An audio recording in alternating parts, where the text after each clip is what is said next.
Aujourd'hui on se demande si on est assis sur des électrons, autrement dit on parle de réalisme scientifique, et c'est un sujet vaste, complexe et plutôt aride, mais comme on est sur YouTube, je vais m'efforcer d'en faire quelque chose de relativement concis, compréhensible et dans la mesure du possible amusant, car j'aime l'humour.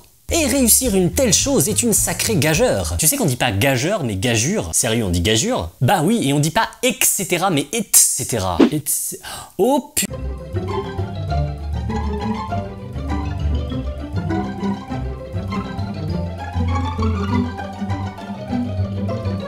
J'imagine que vous croyez en l'existence de la chaise sur laquelle vous êtes assis. Or, qu'est-ce qu'une chaise ? Plus exactement, de quoi cette chaise est-elle constituée? Admettons que c'est une chaise comme celle-ci. Vous pourriez répondre, petit malin, c'est du bois. Bah oui, c'est du bois. Donc en fait, en croyant en l'existence de la chaise, vous croyez plus précisément en l'existence du bois qui constitue la chaise. Mais j'aurais envie de poursuivre en vous demandant maintenant, qu'est-ce que du bois? De quoi ce bois lui-même est-il constitué? Et c'est une question tout de suite beaucoup plus compliquée. Mais heureusement, il y a toute une communauté de gens dont le travail depuis des siècles a été justement de réfléchir à ce genre de questions compliquées. Et je crois qu'on peut s'entendre sur ceci que les réponses que donnent les scientifiques, les théories qu'ils formulent sur tel ou tel sujet, quand elles arrivent à un large consensus, voire à l'unanimité dans leur communauté, ces théories alors représentent ce qu'il y a de plus rationnel de croire sur ce sujet, au moins à l'heure actuelle. Il est admis par exemple dans la communauté des biologistes que le bois est un tissu végétal composé principalement de cellulose. Et il me paraîtrait en effet irrationnel, que vous soyez biologiste ou non,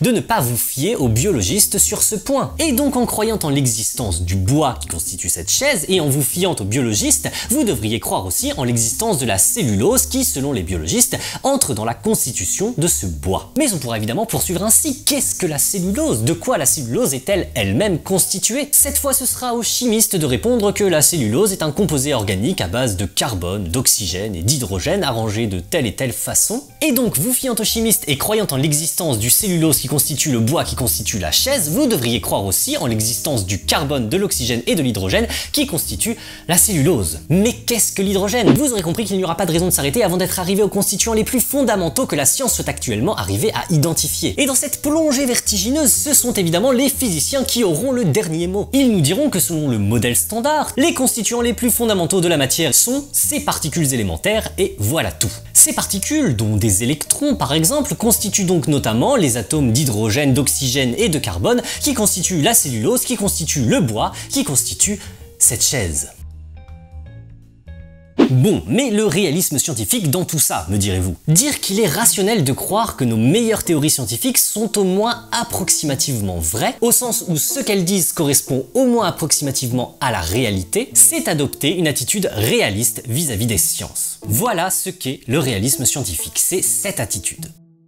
Notez bien qu'il ne faut pas confondre ça avec la thèse plus forte et plus naïve qui consisterait à soutenir que ce que les sciences nous disent aujourd'hui est forcément vrai ou au moins approximativement vrai. Le réalisme scientifique est une thèse qui porte avant tout sur ce qu'il est aujourd'hui rationnel de croire. Et on sait qu'il peut être rationnel de croire aujourd'hui quelque chose qui demain se révélera faux. Le réaliste scientifique raisonnable et non naïf ne soutient donc pas que la science d'aujourd'hui a forcément raison. Pour le dire d'une façon un peu plus technique, il ne faut pas prendre le réalisme scientifique pour une thèse métaphysique qui consisterait à dire que la nature fondamentale de la réalité est telle que la science nous le dit. C'est plutôt une attitude épistémologique vis-à-vis de la science comme moyen d'étudier justement cette réalité. Le réaliste scientifique soutient qu'il est rationnel de considérer que la science nous permet de connaître au moins approximativement la réalité. J'ajouterai toutefois que le réalisme scientifique suppose tout de même une certaine thèse métaphysique sur la réalité elle-même, à savoir qu'il y en a une à étudier. Et oui, pour être réaliste scientifique, il faut bien au moins supposer qu'il y a une réalité extérieure, indépendante de nos théories,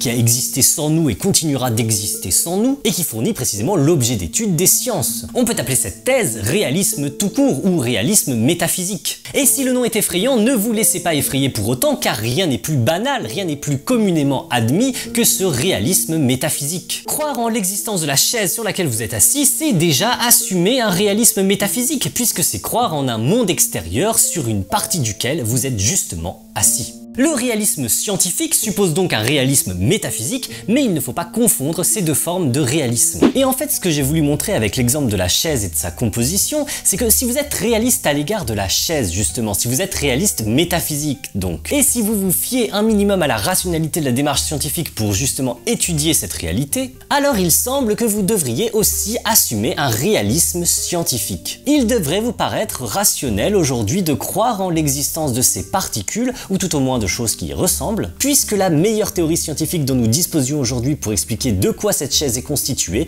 postule justement l'existence de telles particules. Et pourtant, le réalisme scientifique est loin d'être unanimement accepté. Bien des scientifiques et des philosophes, tout en croyant en l'existence d'un monde extérieur et tout en prenant la science au sérieux évidemment, ne sont pas à l'aise avec l'idée que des entités théoriques comme des électrons existent vraiment. Et ce n'est pas sans raison à première vue. J'y reviendrai plus en détail dans le second épisode, mais je peux déjà esquisser quelques arguments anti-réalistes. Entre une chaise et un électron, il y a en effet quelques différences frappantes. La chaise, on la voit, on la touche, elle est observable directement. L'électron, au contraire, est inobservable directement, et la façon dont on le détecte et l'étudie est inextricablement liée à tout un appareil théorique très complexe. En outre, ces théories qui nous permettent d'étudier ces choses inobservables, elles évoluent constamment, elles sont parfois même renversées, si bien que rien ne garantit que dans 100 ans, il y aura encore un sens à parler d'électrons dans nos meilleures théories physiques. L'histoire des sciences est jalonnée de révolutions et les meilleures théories d'une époque se révèlent bien souvent fausses. Et il n'est pas si fou de penser qu'il en sera de même de la physique des particules d'aujourd'hui. Et lorsque l'électron entrera au cimetière des théories fausses, rejoignant le phlogiston et l'éther lumineux, les chaises, elles, par contre, elles seront toujours là,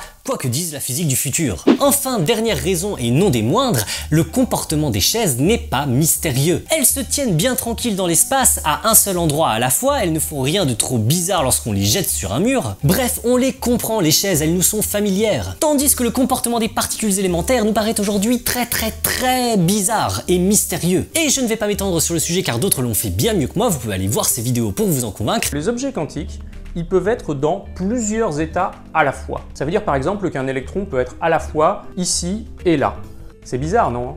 Mais bon, va falloir vous y habituer parce que dans le monde quantique, ça se passe comme ça. Ou croire sur parole le prix Nobel de physique Richard Feynman qui, tout en étant l'une des personnes qui comprenait le mieux le sujet, avouait que personne ne comprend la mécanique quantique. Ce qui ne veut pas dire que la théorie ne marche pas, tout au contraire. Les prédictions qu'elle fait sont extraordinairement précises et constamment vérifiées expérimentalement. Je ne crois pas me tromper en disant que le modèle standard est l'une des théories scientifiques les mieux confirmées de toute l'histoire des sciences. Mais juste on ne comprend pas bien les objets dont elle parle. Et ça fait qu'on pourrait tout aussi bien se dire que la théorie ne fait que nous donner des sortes de recettes mathématiques qui permettent de faire ensuite des prédictions expérimentales correctes, rien de plus. Ces objets étranges qu'on manipule au cours de ces recettes ne sont que des auxiliaires de calcul qui permettent d'arriver à la prédiction observable. Mais il serait irrationnel de leur attribuer quelque forme de réalité que ce soit. N'allez pas dire que ça existe les électrons, non, ça n'a pas de sens. Voilà en somme la position qui s'oppose au réalisme scientifique et ce qu'on va appeler du coup l'anti-réalisme. L'anti-réaliste considère qu'il est naïf et irrationnel de considérer que nos théories scientifiques puissent nous apprendre quoi que ce soit quant à la nature fondamentale de la réalité. Et en particulier donc, il n'y aurait pas de sens à parler de la réalité d'entités inobservables telles que des électrons. Et ce n'est pas en soi une attitude hostile aux sciences, je tiens à le souligner. De fait, beaucoup de scientifiques pourraient bien se reconnaître dans cette position. D'ailleurs, l'idée même de traiter ce sujet m'est venue de la réflexion d'un physicien que vous connaissez probablement car il anime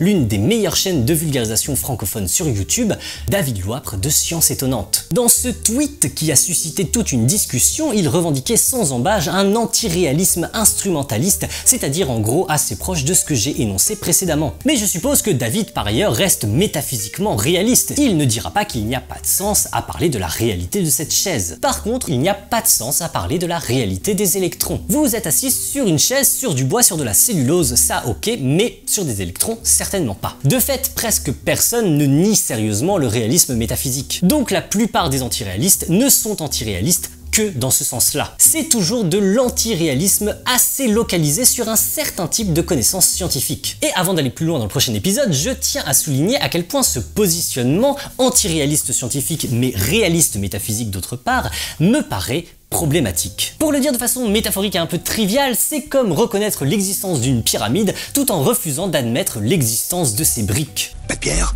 pas de construction. Pas de construction, Pas de palais. C'est un peu caricatural, j'en conviens, mais l'idée est là. Peut-on légitimement croire en l'existence d'une réalité extérieure et se fier à la démarche rationnelle des sciences, tout en refusant de tenir pour réelles les entités postulées par les meilleures théories scientifiques qui rendent compte de cette réalité? J'y vois, sinon une contradiction, tout au moins une bonne raison de s'efforcer d'être plutôt réaliste scientifique. Notez que d'autres allant dans la direction opposée pourraient y voir une bonne raison de ne pas être réaliste métaphysique. Pas de réalité extérieure, donc pas de problème. Pas de palais. Pas de palais. Et c'est au moins une position cohérente elle aussi. Après tout, quelle raison avons-nous de croire en l'existence d'un monde extérieur? Il se pourrait fort bien que je sois seul avec moi-même. Aux tentations du solipsisme. Mais ce serait le sujet d'une toute autre vidéo. Ici, restons plutôt sur des bases métaphysiquement réalistes. Peut-être serait-il temps maintenant d'examiner d'un peu plus près les arguments des deux bords. Mais on me dit en coulisses que j'ai prononcé bien plus de 2000 mots et c'est déjà pas mal. Aussi vais-je garder tout ça pour un second épisode. Etc. Je suis inexcusable. Merci d'avoir regardé cet épisode. Notez que pour l'instant, j'ai surtout voulu développer en quoi le réalisme scientifique est un enjeu de réflexion important. Pour ceux qui attendaient une analyse plus précise d'arguments pour et contre, ils vont devoir patienter jusqu'au prochain épisode. Et notez que pour une fois, je ne sais pas si je le ferai immédiatement car je voudrais d'abord revenir sur l'expérience de pensée morale qui a suscité beaucoup de réactions. Mais enfin, le deuxième épisode sur le réalisme scientifique ne saurait trop tarder.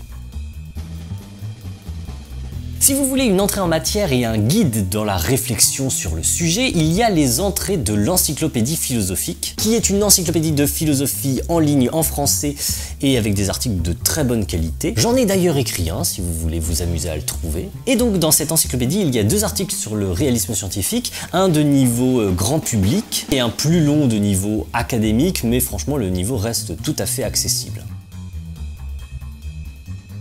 Si vous avez aimé cet épisode, et même si vous êtes anti-réaliste, n'hésitez pas à le partager quand même. Vous avez peut-être des amis réalistes. Et n'hésitez pas non plus à mettre un charmant petit pouce bleu. Et vous pouvez aussi considérer de me faire un don sur Tipeee, ça me ferait chaud au cœur. Merci justement aux tipeurs, dont c'est d'ailleurs le vote qui a déterminé le choix de ce sujet, et à qui je donnerai bientôt encore l'occasion de voter pour le sujet de la première vidéo d'octobre. Encore une fois, vos dons, chers tipeurs, sont ce qui me permet de continuer à faire des vidéos toute cette année sans perdre trop d'argent. Donc vraiment merci à vous et j'espère que bien d'autres se joindront à vous.